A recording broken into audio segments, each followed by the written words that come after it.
When a person comes to an introductory talk on Transcendental meditation, they're wondering, what's the big deal about Transcendental meditation? What's the big deal? Because at this point, you can go to the local library and somebody is teaching meditation for free. Or you can go online and somebody is teaching meditation for free. So what's the big deal about Transcendental meditation?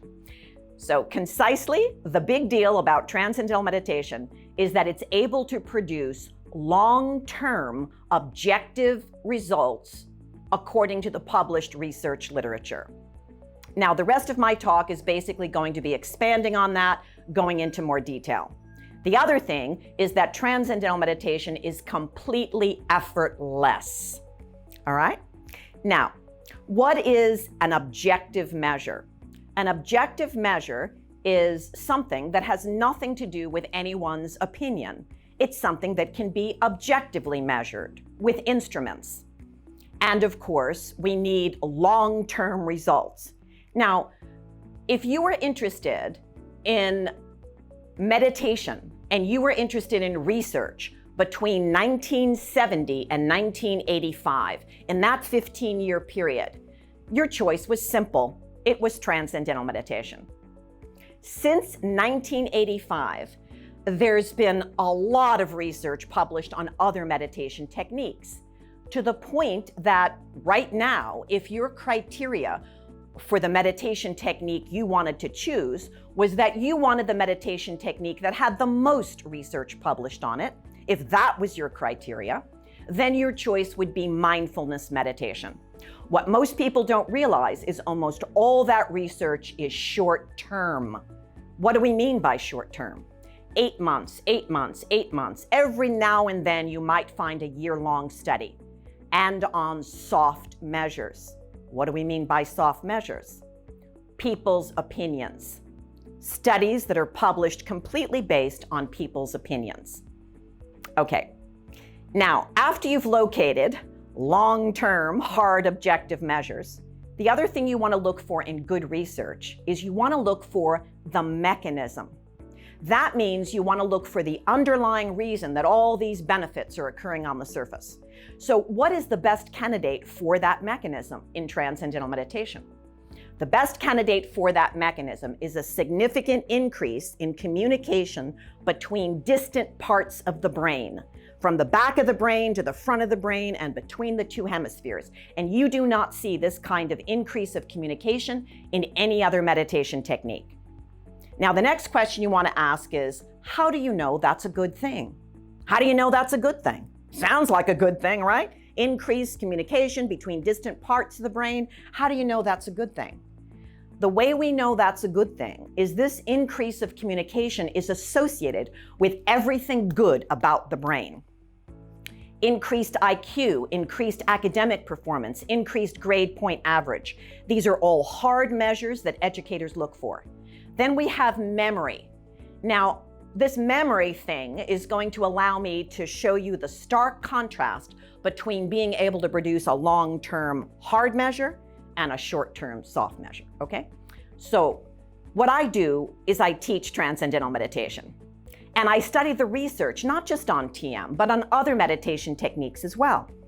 So I'm reading a magazine article, and the title of the magazine article is Mindfulness Meditation Improves Students' Memory. Now, it's because of this memory thing that I'm very attracted to this magazine article, because I know very well that memory is easily a hard measure. You can easily objectively test for whether a person's memory is improving or getting worse. So I'm reading the magazine article and it's raving about the study, and then I click through to the actual study. What is the actual study? It's a study of middle school children practicing mindfulness meditation twice a week for 30 minutes. I don't even know what would happen if you practiced TM twice a week for 30 minutes. Probably not that much, and TM actually does work. And it was the opinion of the parents and the opinion of the teachers that the students' memory had improved. And that was the entire study.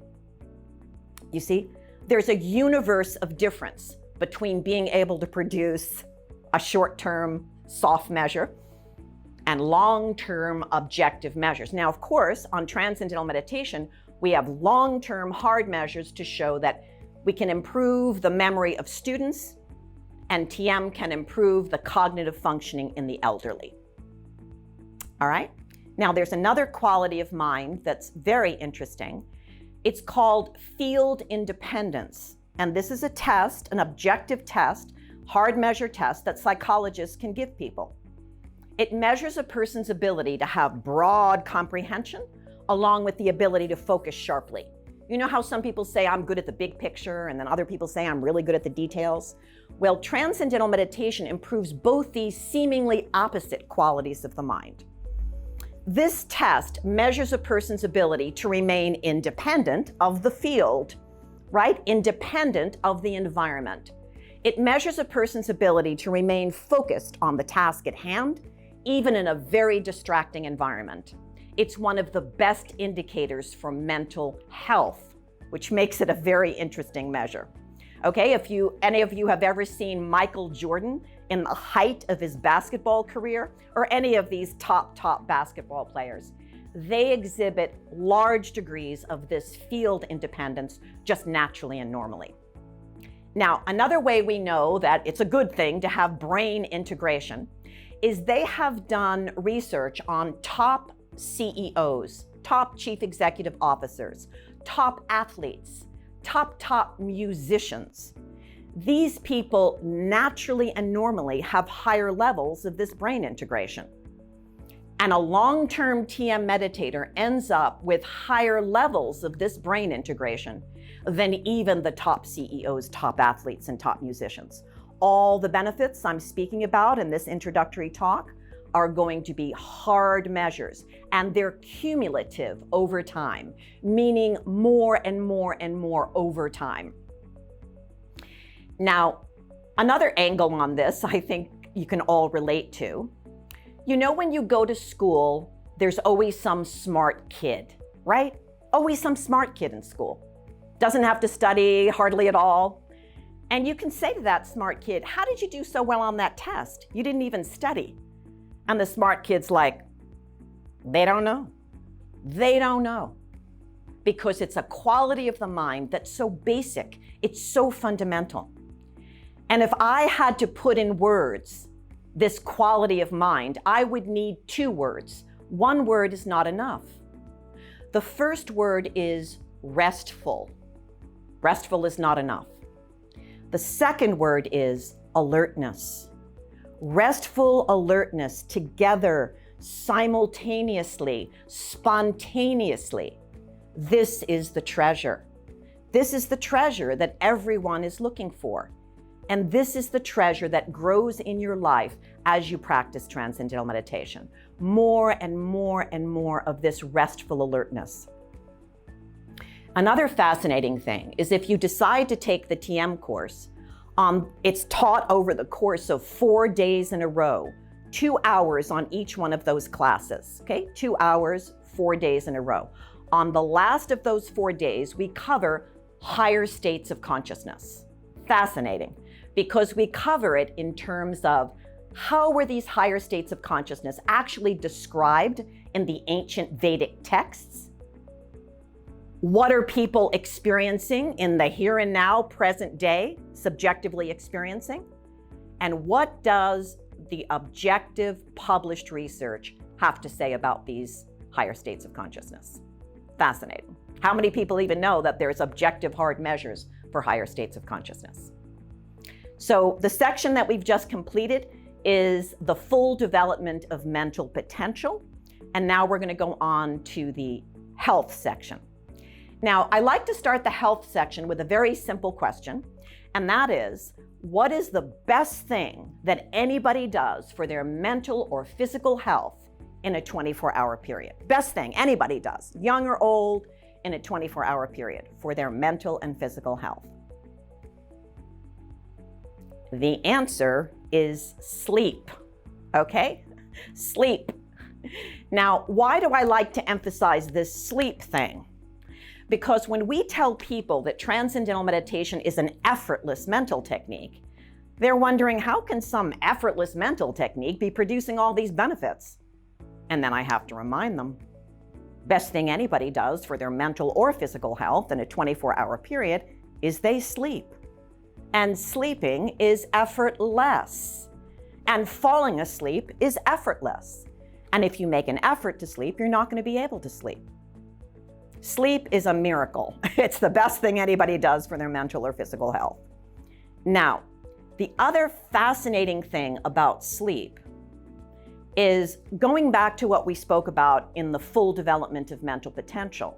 This increase of communication between distant parts of the brain, this is a normal, natural experience. So if it's normal and natural, then when does the average person have this experience? The average person only has this experience when they are transitioning between states of consciousness.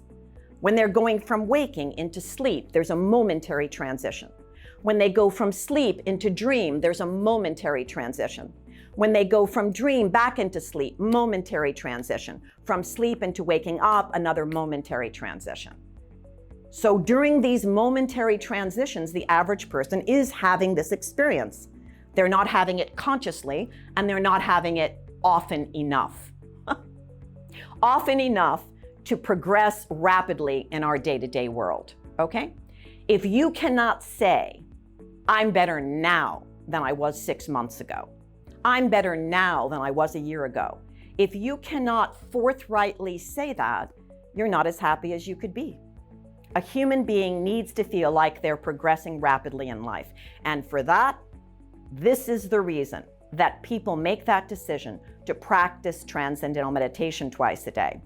So they have much more of this experience of increased communication between distant parts of the brain, and over time, it becomes a conscious experience.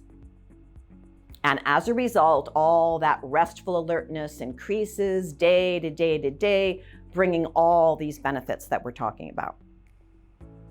Okay, now the next part of this is just so that you don't think it's just that crazy lady at the Huntington TM Center that's saying this bit about it's only transcendental meditation that can create long-term objective heart measures. The American Heart Association did their own study in 2013. They set out to look for anything in the published research literature that could reduce blood pressure. For decades, people had been asking their cardiologists, what can I do to reduce my blood pressure that's not a drug? So finally, in 2013, the American Heart Association decided to do that study. Now, what they did was they looked at everything in the published research literature that could possibly reduce blood pressure. They looked at a number of different categories. And in the category of meditation, what did they find? They found that it was only transcendental meditation of all the meditation techniques that could actually reduce blood pressure. So here you have this conservative organization looking for a hard measure, and what do they find? They find transcendental meditation. And in their scientific summary, they actually state that they could not recommend mindfulness meditation based on the research. Now, in their scientific summary, they also reference previous studies that were done on TM and heart health, and now I'm going to quickly go through those studies. It's only transcendental meditation that can reduce both systolic and diastolic blood pressure, and this is both what they call clinically significantly and what they call statistically significantly. It's only transcendental meditation that can reduce left ventricle mass. If you have heart disease, there's a tendency to have an enlarged left ventricle. If you practice transcendental meditation, there's a reduction in left ventricle mass. There's a reduction in arterial sclerosis. Now, this next study is very interesting. It's a random controlled trial, which is considered the gold standard in healthcare. What they did was they took more than 200 people. In this group of more than 200 people, everyone had had one heart attack. They randomly taught half of these people transcendental meditation, the other half they did not. And they observed this whole group for more than 5 years. This is what we mean by long term, and you're going to see even longer term in some other studies I'm going to mention.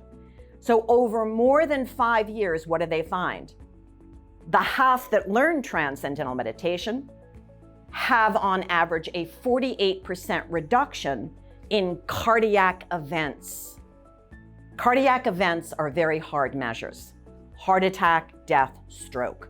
48% reduction as compared to the other half that did not learn Transcendental Meditation. And if you just look at the group of people within that group who learned TM, who actually practiced it more in the direction of how they were instructed. Maybe they weren't perfect, but it was more in the direction of 20 minutes twice a day. That group enjoyed a 66% reduction in heart attacks, death, and stroke. Okay, now we're going to go on to metabolic syndrome. Now, metabolic syndrome is a combination of 3 symptoms together, and that is some dysregulation in your insulin resistance, obesity, and high blood pressure. Those 3 things together they call metabolic syndrome. It's very common in our healthcare system, and it's very costly. Now, it's only Transcendental Meditation of all the meditation techniques that can actually reduce all 3 symptoms of metabolic syndrome. And there's no one drug that could do that. You'd have to take at least 3 different drugs. I had a nurse tell me you'd have to take way more than 3 drugs, and you'd have to deal with all those side effects. Okay, now this next series of studies is a perfect example of what we mean by long-term objective hard measures. So here we go. Now the hard measure in this series of studies comes in because it's based on health insurance statistics. 5-year, 11-year, 14-year studies show that people that practice Transcendental Meditation have on average a 50% reduction in their healthcare utilization and costs in all categories of disease. Some categories more, some categories less, averages out to about 50% reduction, healthcare utilization and costs. Okay. Now, this next section is the reason that most people come to learn Transcendental Meditation. And that is for a reduction in stress and anxiety. Now, of course, we're going to be dealing with this as a hard measure. It's very easy to be dealing with anxiety and stress as a soft measure, right? You can just teach someone something and then ask them, do you feel less anxious? And the person says yes, and you check a box. And you ask them, do you feel less depressed? And they say yes, and you check a box. Of course, we're going to be dealing with stress and anxiety as a hard objective measure. So how are we going to do that? Well, first, let me give you the overview. People that practice Transcendental Meditation enjoy on average a 30 to 40% reduction in all 3 of their major stress hormones, and smaller swings of those stress hormones in a 24-hour period. That's the overview. Now, when I give people the overview, then they want to know, well, how soon can I have that benefit? How soon can I have that benefit?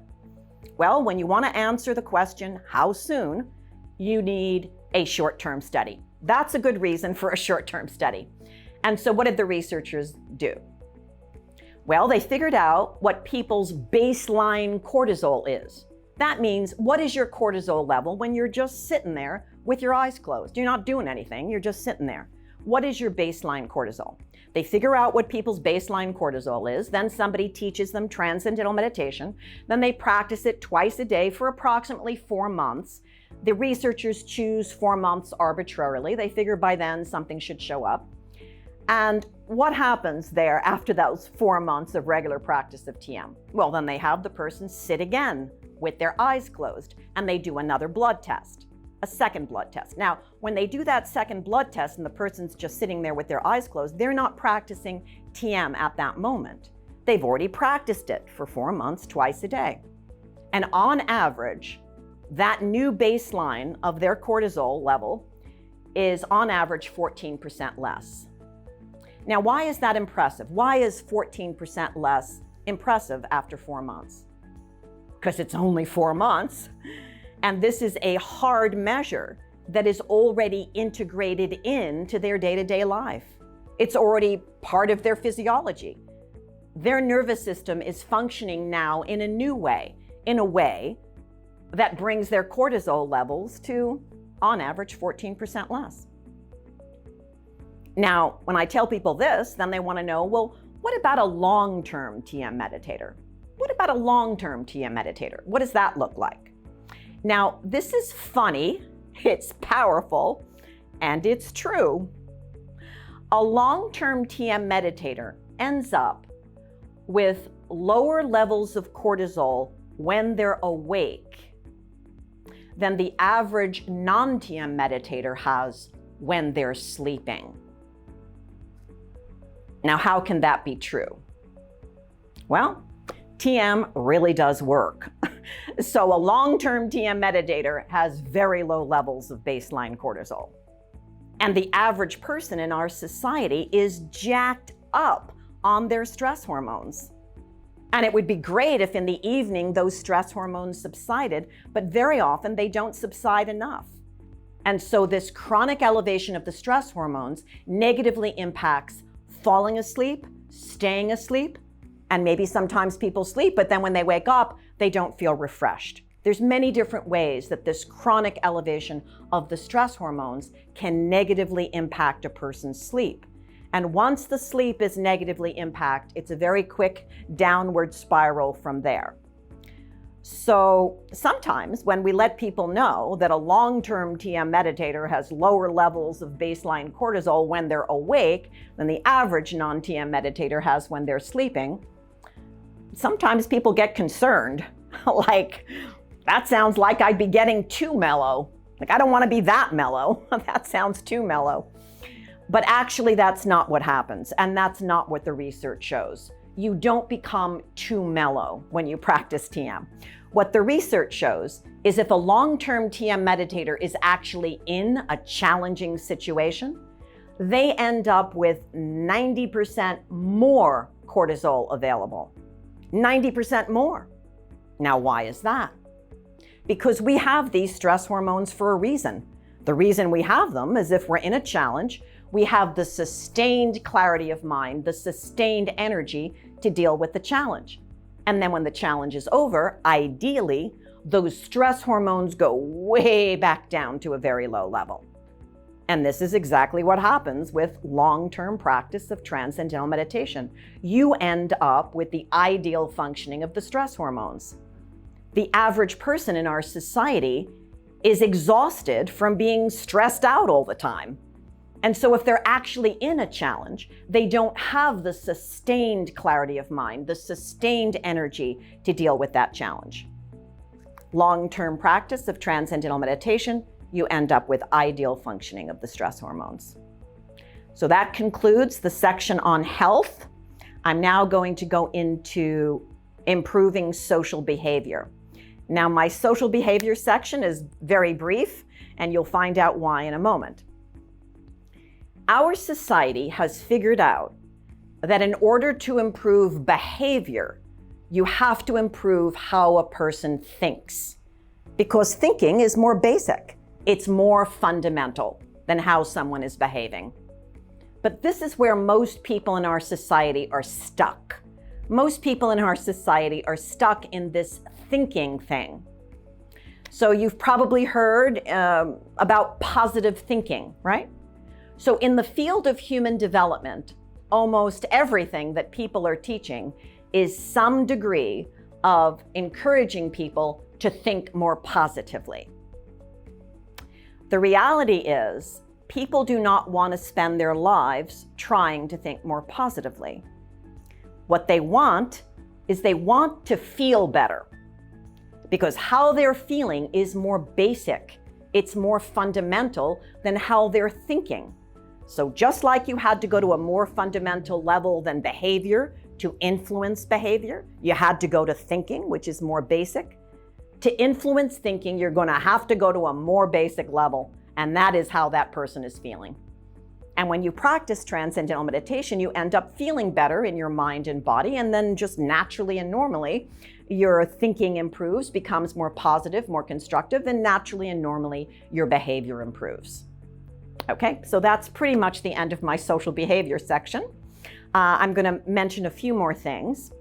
Another way to quickly wrap your mind around the benefits of transcendental meditation is simply to ask yourself, How do I feel when I've had a good night's sleep? And how do I feel when I have not had a good night's sleep? That difference is very basic, it's very fundamental, and it influences everything else you do in your day. Now, there is a robust body of research on transcendental meditation and addictions, cigarette addiction, drug addiction, alcohol addiction. And the research shows that people who are struggling with these addictions have very good results with regular practice of TM. Robust body of research. There's another robust body of research on TM in the prison system. Now, I'm just going to mention one data point from that robust body of research in the prison system. They see a 45% reduction in recidivism. Recidivism is that tendency to end up back in prison once you've been in prison. You never see a 45% reduction in recidivism, except with transcendental meditation. Okay, now we're going to go on to world peace. Now, when I get to the world peace section, people are usually thinking, okay, whoa, now you've gone too far, okay? They follow me in the mental potential section, they follow me in the health section, they follow me in the social behavior section. When it gets to world peace, people are like, whoa, now you've gone too far. Now, what they're really asking for is they're asking for the mechanism. What's the reason that an individual can concretely contribute to world peace? What is that mechanism? The mechanism for the world peace section is that we are all connected. We're all connected. This is not just what all the ancient traditions have been saying for centuries. This is what the cutting edge of our modern physics is saying. We're all connected. What did we learn in high school? In high school, we learned that everything is made up of atoms. Our bodies, the rug, the chairs, the couch, everything is made up of atoms. And these atoms are made up of protons, neutrons, and electrons. And then what they did is they looked really, really, really closely at those protons, neutrons, and electrons. And what did they find? They found that they were really just fluctuations, vibrations, frequencies of an underlying field. In physics, they have a term, it's called spin type. A certain conglomeration of spin types results in an electron. Another conglomeration of spin types results in a proton. Another conglomeration of spin types results in a neutron. So all these things are spinning up from one underlying unified field. You could call me crazy 100 years ago, you can't call me crazy now. The cutting edge of our modern physics is saying the same thing that these ancient traditions have been saying for centuries. Now, just to wrap this up, think of your attention as a pebble. Your attention is a pebble. Right now, your attention is on me.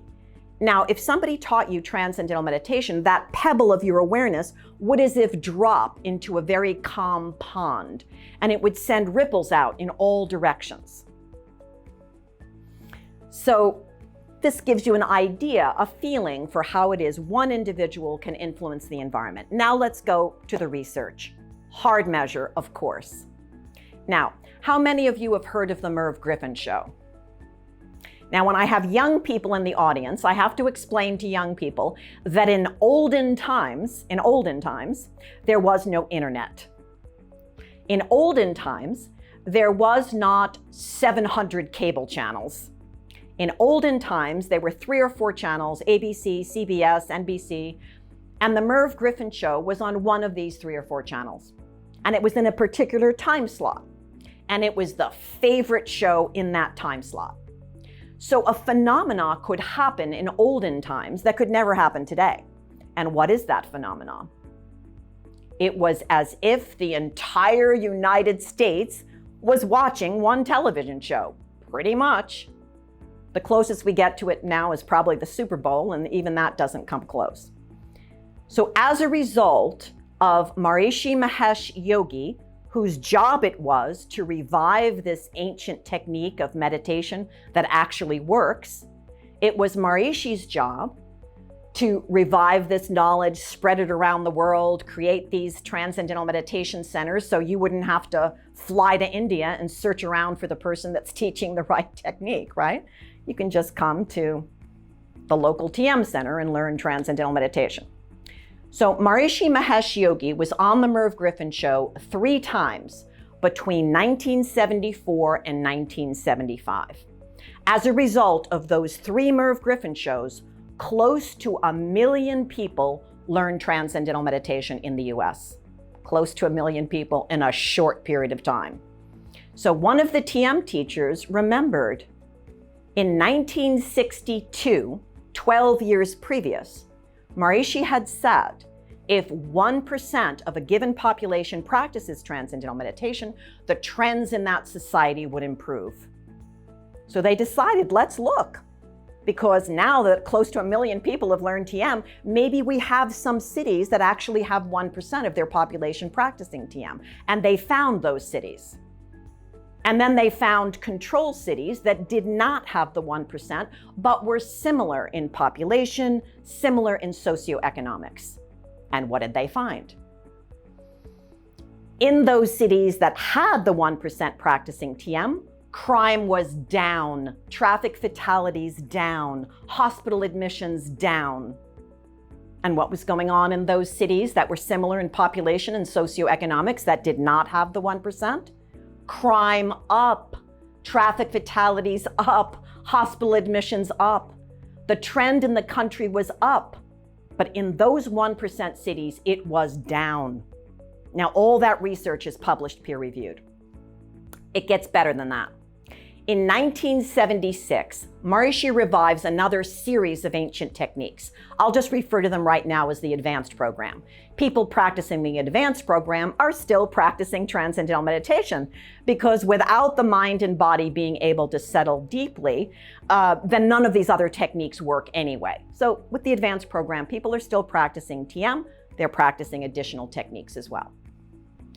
When Maharishi was alive, he sent groups of people practicing this advanced program to troubled areas of the world. Now, it's important to know that with this advanced program, you don't need 1%.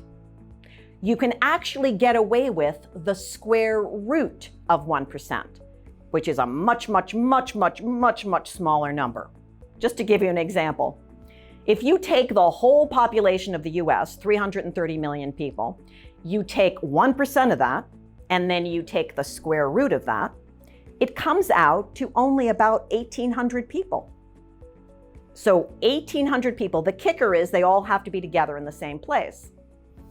So with the square root of 1% of any given population, you can draw a circumference around the area that you're trying to affect, figure out the population in that circumference, and then you know how many people you need practicing this advanced program. Square root of 1% of that given population.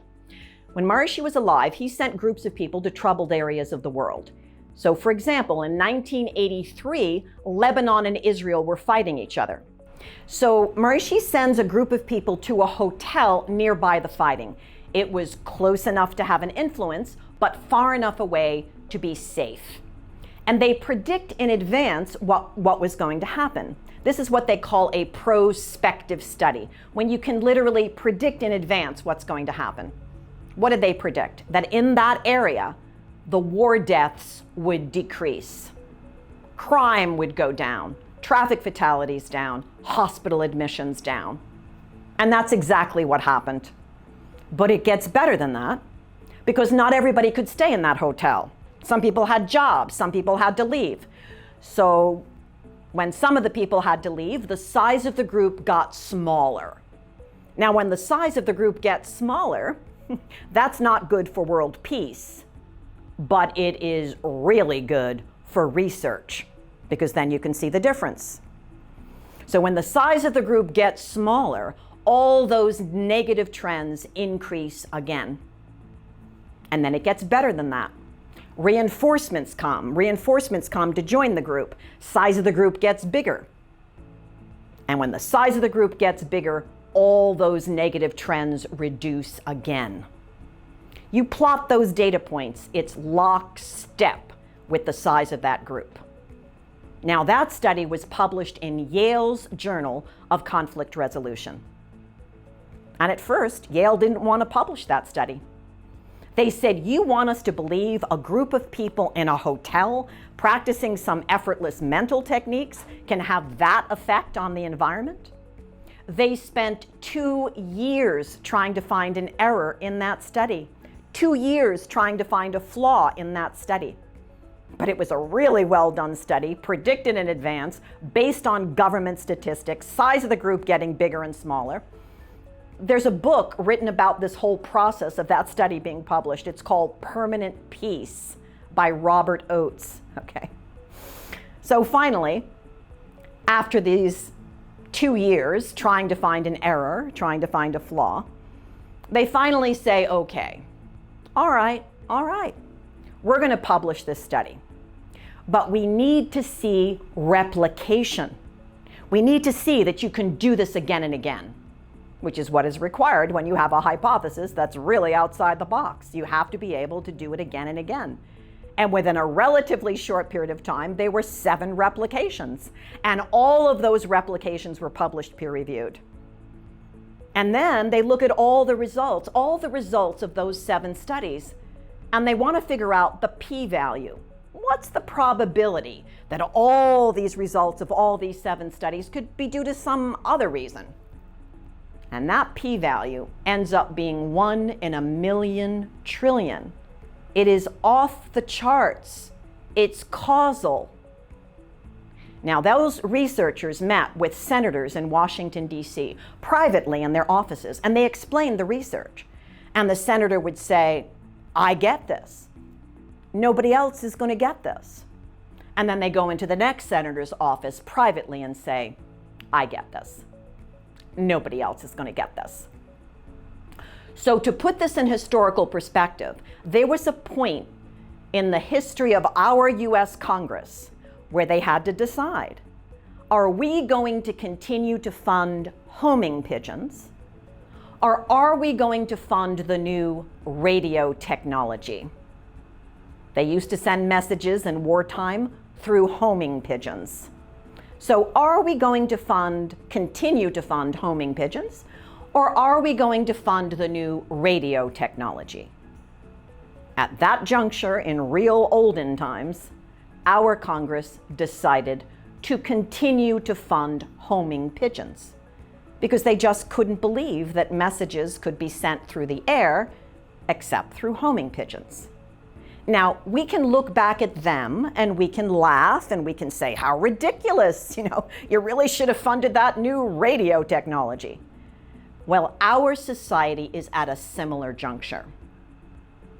We have solid evidence to show that we can create peace and positive trends in the environment with the right number of people practicing the right techniques. Water only boils at a certain temperature. Below that temperature, water does not boil. There are plenty of organizations saying they're praying for peace, they're meditating for peace. This is the only organization that actually has published research to show that we can create peace and positive trends in the environment with the right number of people practicing the right techniques. So now, everyone who's watching this video has now completed the hardest part of learning TM, which is sitting through this introductory talk. Now, one thing I want to mention is our society is really good at certain things. We're really good at cell phones, computers. We're really good at automobiles. We're really good at airplanes flying around. When it comes to health and human development, our society is a gaping hole of ignorance. And one of the reasons it's a gaping hole of ignorance in terms of human development is that in that field, we accept soft measures. We don't have the same rigor. We publish studies based on people's opinions, and we don't demand rigorous, hard measure, long-term research. So we're asking you to have the same rigor when you decide what automobile you want to purchase as when you decide what meditation technique you want to practice. Your time is more precious than your money. If you're going to spend any time doing anything, you may as well spend your time doing something that actually works long term. Okay, thank you so much for your time.